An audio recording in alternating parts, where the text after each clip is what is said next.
श्रीपादराजम शरणम प्रपद्ये। सद्गुरुनाथ परमपिता परमात्मा श्री गोपाल बाबा महाराज की जय।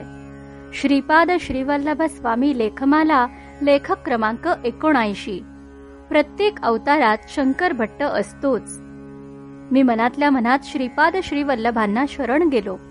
माझ्या मनोनेत्रात श्रीपादांचे स्वरूप दिसू लागले। श्रीपाद बोलू लागले, बंगारप्पा, तू केलेल्या पापामुळे खरे तर अनेक वर्षे तुला या नरक यातना भोगत जगावे लागले असते, पण मी तुझ्यावर कृपा करीत आहे। या रात्रीपुरत्याच नरक यातना देऊन मी तुझ्या पापकर्मांचा नाश करीत आहे। यानंतर तुझ्या सर्व क्षुद्र विद्या नष्ट होतील। कुणी तहानलेला तुला दिसला तर तू पाणी पिल्याने त्याची तहान भागेल। उलटे लटकणे ही एक योग प्रक्रियाच आहे। त्याचा अभ्यास केल्याने तुला आनंदाची प्राप्ती होईल। उद्यापासून तू सात्विक वृत्तीने जग। माझ्या मातापित्यांच्या घरात किंवा बापनाचार्यांच्या घरात प्रवेश करणाऱ्यास अनेक जन्माचे पुण्य हवे। या जन्मात तरी तुझे भाग्यात तसे नाही। पूर्व जन्मातले पुण्यकर्म एकाच वेळी गोळा होऊन जेव्हा फलद्रूप होते त्याला नशीब म्हणतात। तसेच पापकर्म एकाच वेळी फलद्रूप होते त्याला दुर्दैव म्हणतात। प्राण देणारा परमेश्वर असल्याने प्राण घेणाराही परमेश्वरच असतो। माता पिता जन्मदाते असल्यामुळे परमपूज्य असतात। म्हातारपणी त्यांचा अनादर करणाऱ्यावर माझा कृपा कटाक्ष राहणार नाही। तुझ्या क्षुद्र विद्येमुळे अनेकांना अकाली मरण आले।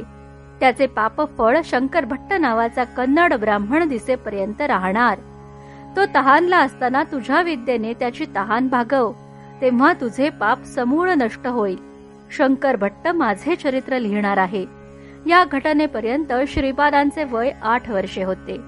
श्रीपाद श्रीवल्लभ संपूर्ण चरितामृत अध्याय 15। श्रीपादांच्या दयाळूपणाला आणि कनवाळूपणाला सीमाच नाही।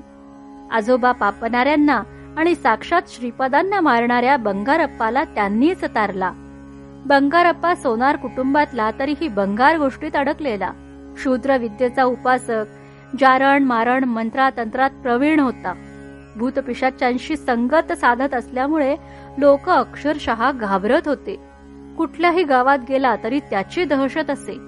लोक भीतीने त्याला जे धन देत ते तो अनितीने भूतप्रेतांना बळी देण्यासाठी स्मशान उपयोगात आणत असे। योग्य वेळी बळी न मिळाल्याने भूते त्याच्याच गळी पडत असत। प्रसन्नता जाऊन त्याच्या चेहऱ्यावर खिन्नता पसरली होती। भूतप्रेतांच्या संगतीत राहून विकृत, क्रूर आणि मग्रूर झालेला जीव होता। तो शरण येताच त्याची कीव श्रीपादांना आली। एकंदर बंगारप्पाचा परिचय पाहता भक्ती मार्गात अपात्र तरीही श्रीपादांनी त्याला पात्र करून कृपाछत्र दिले। भक्ती मार्गात जर प्रगत व्हायचे असेल तर अध्यात्मात जर विकसित व्हायचे असेल तर स्वतःची कुवत ओळखून त्यावर मनन चिंतन करून मार्गक्रमण करत राहायचे। दुष्ट प्रवृत्तीचे वासनांचे अतिक्रमण नित्याचे आहे। सद्गुरु शक्तीचे सामर्थ्य जाणून जर मूळ वृत्तीत सुधार करण्यास गुरु आज्ञेत सेवेत चित्त एकाग्र होत असेल तर गुरु त्या जीवाच्या बाबतीत आमूलाग्र परिवर्तन करण्यास प्रवृत्त होतो। पाप तर प्रत्येकाला भोगायचेच आहे, पण ते अमाप होऊ नये म्हणून गुरु सांगेल तो जप करत पूर्व सुकृत चुकीचे उपद्व्याप थांबवून सद्गुरु चरणात शरण जाऊन अंतःकरणापासून म्हणावे, माझे मन साफ कर, मला माफ कर। तूच एकमेव करता करविता सृष्टीचा निर्माता बाप आहेस।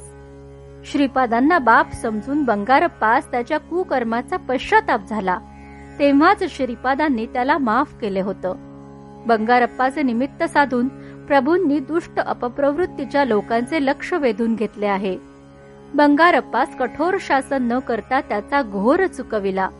शेवटच्या क्षणापर्यंत म्हणजे मरणापर्यंत प्रत्येकास सुधारण्यास वाव आहे, हाच आविर्भाव श्रीपाद व्यक्त करत आहेत। एकंदर मानवी जीवन सुंदर व्हावे म्हणून सद्गुरु निरंतर झटत असतो। कुमार्गी सुद्धा सन्मार्गी व्हावेत म्हणून त्याचा जीव तुटत असतो। जगात गुरुच एकमेव की ज्याला कोणाही बद्दल पाझर फुटत असतो। श्रीपाद बंगारप्पास म्हणतात, तू शरण आलास म्हणून मरण देत नाही, पण तुझ्या क्षुद्र विद्येने अनेक निष्पाप जीव मरण पावले आहेत त्याचे पापफळ शंकर भट्ट नावाचा कन्नड ब्राह्मण तुला भेटेपर्यंत नड देत राहील. त्या महान जीवाची तहान जेव्हा तुझ्या विद्येने भागवणार आहे तेव्हाच तुझे भोग साफ संपणार. शंकर भट्ट एक पवित्र जीव असणार आहे. तोच माझ्याशी एकजीव होऊन माझे चरित्र लिहिणार आहे. यावेळी श्रीपादांचे वय 8 होते. श्रीपाद 16 वर्षांचे होईपर्यंत पिठापुरातच होते. त्यानंतर ते कुरवपुरास गेले. श्रीपाद शंकर भट्ट प्रत्यक्ष भेट तर कुरवपुरातच होते. त्या भेटीच्या कितीतरी वर्षे अगोदरच चरणाश्रित आलेल्या बंगारप्पाकडे भाकीत केले होते. म्हणजे शंकर भट्ट हा श्रीपादांचा पूर्वनियोजित कट होता. त्याचे संचित असे की त्याच्या भक्तीत निष्ठेत किंचितही फट नव्हती. श्रीपादांना पुढील काळात ते अगदी विश्व प्रलयापर्यंत चरित्राद्वारे सद्भक्तांच्या हृदयात प्रकट व्हायचे होते. येणाऱ्या काळात मी भक्तोद्धारासाठी कोण कोणत्या रूपाने नावाने प्रकट होईन, कोण माझ्या निकट असेल याचे सरसकट ज्ञान आणि जाण चरितामृत देत राहील. शंकर भट्ट श्रीपादांच्या संकल्पनेत घट्ट बसलेला किती पवित्र जीव असेल. बंगरप्पासारख्या विचित्र महापाप्याला दुष्कर्माचा व्यापार थांबून पापाचा परिहार होण्यासाठी श्रीपाद शंकर भट्टाची वाट पाहायला लावतात. शंकर भट्ट भेट झाल्यावरच तुझ्या पापाची विल्हेवाट लागेल आणि शुद्ध आत्म्यामुळेच तुला विशुद्ध भक्तीची वहिवाट गवसेल. बंगरप्पाला जर श्रीपादांनी मार्ग सोपा केला तर आपण का झोपा काढत बसायचं? चरितामृत नित्य जागृत करत असताना आपण बंगरप्पासारखे महापापी नसताना कुठेतरी मनाच्या कप्प्यात श्रीपाद भक्तीची ज्योत तेवत ठेवून चरितामृत रूपी घृत सातत्याने ओतत राहिलो तर श्रीपाद बऱ्या वाईट प्रत्येक प्रसंगात हात देतील या दुमत नसावे. शंकर भट्ट जर दृष्टीत येत असेल तर घात नक्कीच होणार नाही. झालीच तर गतकर्मावर कुकर्मावर पक्की मात होईल. कर्मधर्म संयोगाने शंकर भट्ट जर कोणत्या रूपात दृष्टिक्षेपात येत असेल आणि अंतःकरणात खूण पटत असेल तर पुन्हा पुन्हा त्या 84 खेपात का अडकायचं? या मलिन जीवाला सद्गुरु चरणी सल्लीनतेचा जिव्हाळा लावून गोपालात विलीन होऊन गोकुलात स्थान निर्माण करायचं की आपल्याच जीवनाशी बेईमान वागायचं हा आत्मचिंतनाचा विषय आहे. प्रत्येक अवतारात शंकर भट्ट असतोच. तो आपल्याशी संवाद साधतो, थेट काळजात हात घालतो. सुदैवानं त्याची भेट घडणं म्हणजे निष्ठेचा घाट घालणं आणि तीच वाट कायम चालणं. आपल्याला फक्त आपला बालहट्ट सोडून केवळ भक्त उद्धार हा सद्गुरूचा एकमेव हट्ट पुरवण्यासाठी त्याच्या स्मरणात, नामात, प्रेमात, सेवेत घट्ट होऊन त्याच्या चरणी एकनिष्ठ राहणं ही एकच अट पुरेशी आहे. हिराचंद गोपालचंद कोठारे. दिगंबरा दिगंबरा श्रीपाद वल्लभ दिगंबरा.